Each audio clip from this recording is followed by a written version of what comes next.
প্রিয় বন্ধুরা, ভালো কাজ করতে হলে অবশ্যই আপনাকে ভালো কাজ জানতে হবে, তাহলেই তো আপনি ভালো কাজ করতে পারবেন।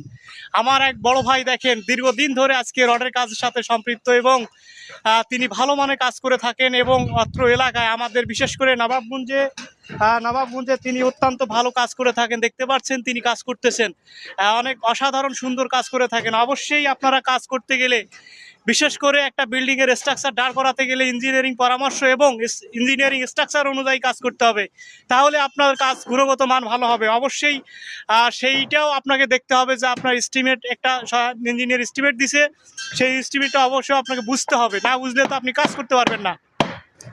অবশ্যই ভালো দক্ষ একজন রড মিস্ত্রির দ্বারা কাজগুলো করবেন, তাহলে আপনার কাজ সুন্দর হবে এবং ভালো হবে এবং সে বিল্ডিংটার স্থায়িত্ব বৃদ্ধি পাবে। আমার বড় ভাইয়ের সাথে একটু কথা বলি, আপনারা লক্ষ্য করেন যে আমার বড় ভাই কাজ করতেছে।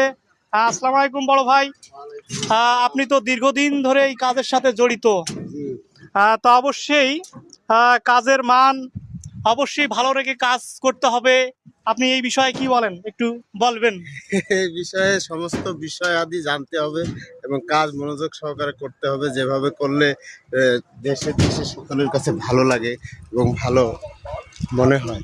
অবশ্যই আমার বড় ভাই বলতেছেন যে অবশ্যই আপনি একটা কাজ করতে গেলে সেই কাজের বিষয়ে আগে জানতে হবে, বুঝতে হবে, তাহলেই একটা বড় ধরনের কাজে আপনি হাত দিতে পারবেন। কারণ আপনি যদি কাজ সম্পর্কে একেবারে অজ্ঞ হন, আপনি যদি নতুন একজন রড মিস্ত্রি হয়ে থাকেন এবং বড় বড় কাজে যদি হাত দেন, তাহলে অবশ্যই সেই কাজটা ঝুঁকিপূর্ণ হবে।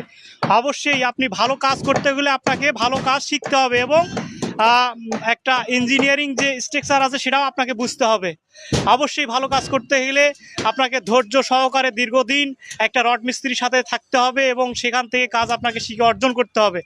অবশ্যই ভালো থাকবেন এবং অবশ্যই ভালো কাজ করতে গেলে আপনাকে সময় এবং শ্রম দুটোই সঠিকভাবে দিতে হবে, তাহলে আপনার কাজের গুণগত মান ভালো হবে। ধন্যবাদ সবাইকে।